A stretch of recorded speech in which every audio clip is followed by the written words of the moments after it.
Rajinikanth, Nelson Dilip Kumar కాంబినేషన్లో వచ్చిన Jailer movie ఏ రేంజ్లో హిట్ అయిందో తెలిసిందే.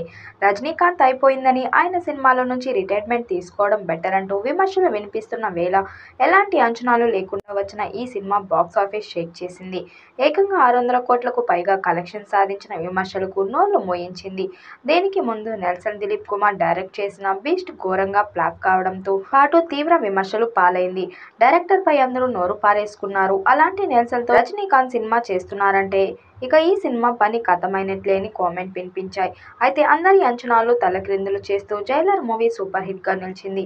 ప్రస్తుతం జైలర్ మూవీకి సీక్వెల్ రాబోతున్న సంగతి తెలిసిందే.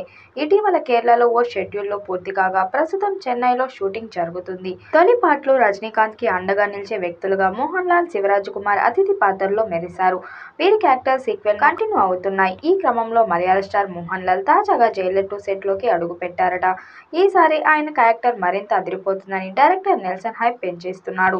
త్వరలోనే కన్నడ స్టార్ శివరాజకుమార్ కూడా యూనిట్ తో జాయిన్ కానున్నారట. జైలర్ 2 పై మరింత హైప్ పెరగటానికి మరో కారణం ఉంది. అదే నందమూరి బాలకృష్ణ క్యామియో రోల్. ప్రస్తుతం వరుస హిట్లతో ఫుల్ స్వింగ్ లో ఉన్న బాలయ్య ఈ మూవీలో అతిథి పాత్రలో కనిపించనున్నట్లు వార్తలొచ్చిన సంగతి తెలిసిందే. ఆంధ్రప్రదేశ్ కి చెందిన పవర్ఫుల్ పోలీస్ ఆఫీసర్ గా ఆయన కనిపించనున్నారట. కనిపించేది 10 నిమిషాలే అయినా ఆడియన్స్ కు పూనకాలు ఇచ్చేలా ఈ రోల్ ఉంటుందని అంటున్నారు. ఈ చిన్న రోల్ చేసేందుకు బాలకృష్ణ ఏకంగా 22 కోట్లు తీసుకుంటున్నట్లు ప్రచారం జరుగుతుంది. అయితే బాలయ్య క్రేజ్ దృష్ట్యా ఆయనకు ఎంత ఇచ్చినా తక్కువేనని మేకర్స్ అనుకుంటున్నారట. ఆయన కూడా త్వరలోనే సెట్స్ లో అడుగు పెడుతున్నారని టాక్. ఇక టాలీవుడ్ కింగ్ నాగార్జున ఇందులో విలన్ గా కనిపించనున్నారని ప్రచారం జరుగుతుంది.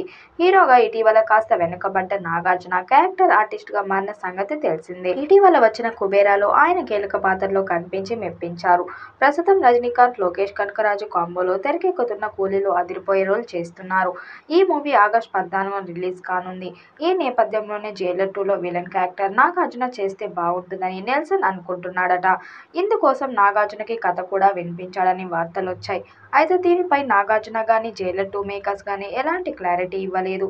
యాక్షన్ థ్రిల్లర్ గా తెరకెక్కుతున్న ఈ మూవీ వచ్చే ఏడాది వేసవిలో రిలీజ్ అయ్యే ఛాన్స్ ఉంది. సన్ పిక్చర్ బ్యానర్ భారీ బడ్జెట్ తో దీన్ని నిర్మిస్తుంది. మరి ఈ చిత్రం ఎలాంటి రికార్డ్స్ క్రియేట్ చేస్తుందో చూడాలి.